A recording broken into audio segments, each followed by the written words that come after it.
ሰላም እንደምናችሁ። ዛሬ ደግሞ የጌታን ቃል ላካፍላችሁ መጥቻለሁ እና በውስጤ ላይ ጌታ ያስቀምጠው ነገር ነበርና እሱ ምንድነው? ሁላችንም ደረጃ ስንወጣ ይደክመናል። ከፍ እያለን በመጣን ቁጥር መድከም አለ። ይሄ ልክ እንደዚህ ሁሉ በህይወት ጊዜያችንም ከፍ እያለን ስንመጣ ጊዜ ሄደ ሲመጣ መድከም ይመጣል እና at some point of life ሁላችንም እንደክማለን። በትምህርት ቤት ቢሆን፣ በስራ ቢሆን፣ በቤት ውስጥ ቢሆን፣ በተለያዩ ቦታዎችም ቢሆን። ለዚህ ነው መዝሙረኛው ዳዊት ምን አለ? መዝሙር 73:26 ላይ ስጋዬና ልቤ ሊደክሙ ይችላሉ፣ እግዚአብሔር ግን የልቤ ብርታት የዘላለም ዕድል ፈንታዬ ነው አለ። አያችሁ፣ የሚያደክም ነገር አለ። ልብ ከስጋ ያለፈ ነው። እዚህ ጋር ምን አለ ዳዊት? ስጋዬና ልቤ አለ። የስጋ ብቻ አይደለም፣ ስና ጀስት የፊዚካሉ ነገር ግን ኢሞሽናሉ ወይም ደግሞ ውስጣዊ ያለው ውስጣችንም ሊደክም ይችላል እና ይሄ ነገር ያለ ነገር ነው። እናም ደግሞ ምን አለ? ልክ ከኤደን መስክ በላይ ቴስላን የሚያውቀው እንደሌለ ሁሉ ልክ እንደዛው ሁሉ እናንተንም ከኢየሱስ በላይ ከሰሪያችሁ በላይ የሚያውቃችሁ የለም። ለዚህ ነው ዮሐንስ 1:47 እና 48 ላይ ኢየሱስም ናትናኤልን ወደ እርሱ ሲመጣ አይቶ እነሆ ተንኮል የሌለበት እውነተኛ እስራኤላዊ አለ። ናትናኤልም እንዴት አወከኝ ሲል ጠየቀው። አያችሁ፣ እንዴት አየኸኝ አይደለም፣ እንዴት ማነገር አይደለም፣ እንዴት አወካሉ፣ እንዴት አወከኝ፣ እንዴት እኔ ማወቅ ቻልክ? ኢየሱስ ምን አለው? ከበለስ ዛፍ ስር ሳለ ገና ፊልጶስ ሳይጠራ አየው ሲል መለሰለት።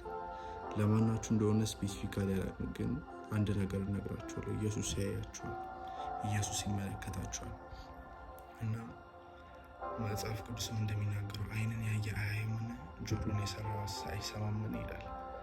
ኢየሱስ ይመለከታችኋል፣ ኢየሱስ ያያችኋል። ለዚህ ነው ትልቅ ተራራ ላይ ብትወጡ፣ ከፍታ ላይ ብትወጡ፣ ወይም ደግሞ በጣም ዘዲበስት ማንም ሊደርስበት የማይችል ቫሊ ውስጥ ብትገቡም ኢየሱስ ያያችኋል። እነዚህን ቃሎች በደንብ ልባችሁን ከፍታችሁ ኢየሱስ እየተናገራችሁ እንዳለ አድርጋችሁ ስሟቸው።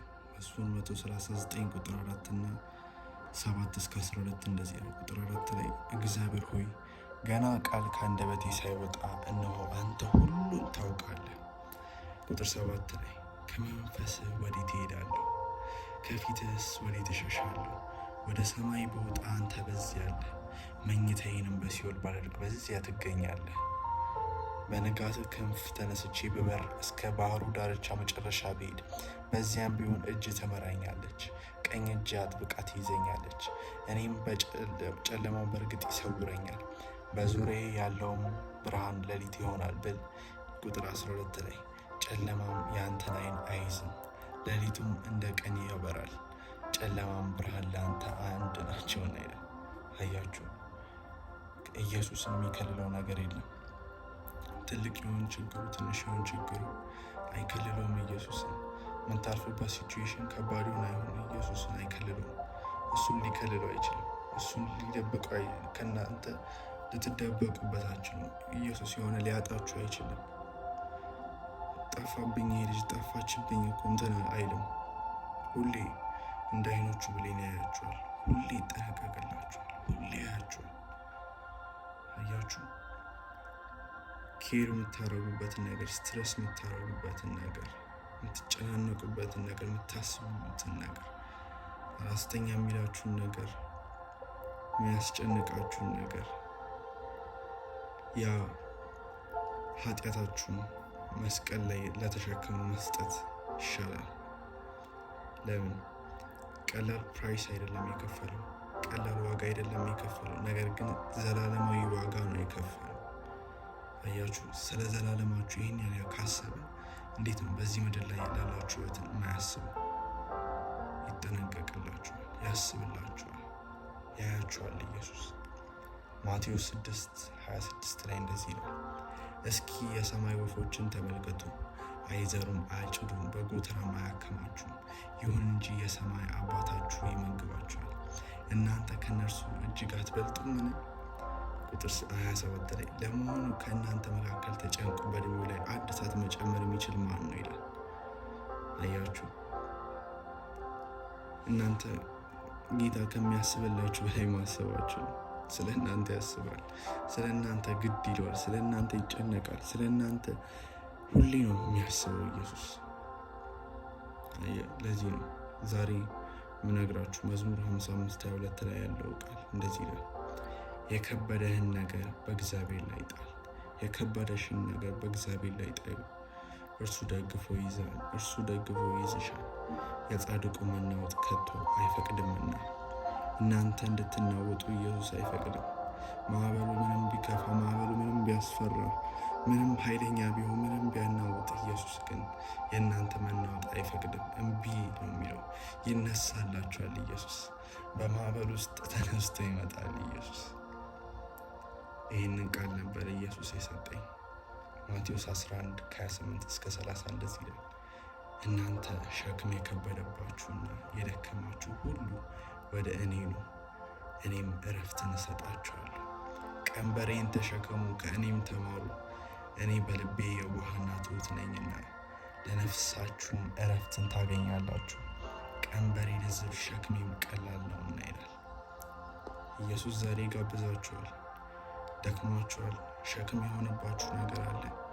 ያደከማችሁ ነገር አለ። የከበዳችሁ ነገር አለ። ልባችሁን የሚያዝለው ነገር አለ። ስጋችሁን የሚያዝለው ነገር አለ። ኢየሱስ ምን ይላችኋል? ኑ ወደ እኔ ይላችኋል። እረፍትን እሰጣችኋለሁ ይላችኋል። ነገር ግን በባዶ አይደለም። የራሱን ሸክም እያሸከማችሁ ነው። ሸክሙም ከባድ አይደለም የኢየሱስ። ከእናንተ ጋር ኮምፔር ስታደርጉት እንደናንተ አይደለም የእሱ። ምንድነው አለ? ቀላል ነው አለ። ሸክሜም ቀላል ነው፣ ቀንበሬም ለዝብ ነው። ያ ምንድነው? መስቀሉ ነው። መስቀሉ ነው። ነገር ግን የእናንተን ተሸክሞላችሁ ነው። የእናንተን ህመም፣ የእናንተን ድካም፣ የእናንተን ችግር፣ የእናንተን ጭንቀት፣ የእናንተን ሐዘን፣ የእናንተን ስብራት ተሸክሙ፣ መስቀሌን ተሸከሙ ይላችኋል። ኑ ወደዚህ ኢየሱስ ኑ ይላችኋል ዛሬ። ኑ ወደ እኔ ሸክማችሁን ይዛችሁ መስቀሌ ስር አስቀምጡት ይላችኋል። መስቀሉ ስር የሆነ የምንኩራራበት ነገር የለም። የምናስቀምጠው እንጂ የምናሳርፈው እንጂ እረፍትን የምናገኘው መስቀሉ ስር ነው። ሸክማችን የሚቀለው መስቀሉ ስር ነው። ዛሬ ይጠይቃችኋል ኢየሱስ። ኑ ሸክማችሁን ይዛችሁ፣ ኑ ያደከማችሁን ነገር ይዛችሁ። አንድ ላይ እንጸልያለን። ኢየሱስ ሆይ ሸክማችንን ይዘን እንመጣለን። ያደከመንን ነገር፣ ያለፋንን ነገር ኢየሱስ ሆይ ይዘንልህ እንመጣለን። ከኛ በላይ ለእኛ የሚያስብ፣ ከኛ በላይ የምትጨነቅልን አንተ አለህልን ኢየሱስ። ይኸው እናመጣልሃለን። ይኸው ጌታ ኢየሱስ ሆይ የከበደንን ነገር፣ የጨነቀንን ነገር ጌታ ኢየሱስ ሆይ ይኸው ሸክማችንን ይዘንልህ እንመጣለን አባ። ይኸው ኢየሱስ ሆይ እንሰጥሃለን። ይኸው ነፍሳችንን ያስጨነቀውን ጌታ ሆይ ይኸውልህ ኢየሱስ ሆይ አምጡት ብለሃልና ጌታ ሆይ ልትቀበለን እጅህን ዘርግተሃልና ይኸው እንሰጥሃለን። ሸክምህን ደግሞ ጌታ እግዚአብሔር ሆይ የልብህን ሐሳብ ደግሞ ኢየሱስ ሆይ መስቀልህን ደግሞ ልንሸከም እጃችንን እንዘረጋለን። ፍቅርህን ልንሸከም ጌታ እግዚአብሔር በፍቅር ሰንሰለት ልንያዘው ጌታ እጃችንን እንሰጥሃለን። የደከመንን ያስጨነቀንን ሸክም የሆነብንን ሁሉ መስቀል ስር ትተን እንነሳለን። ተባረክ ኢየሱስ። በልጁ በኢየሱስ ክርስቶስ ስም አሜን።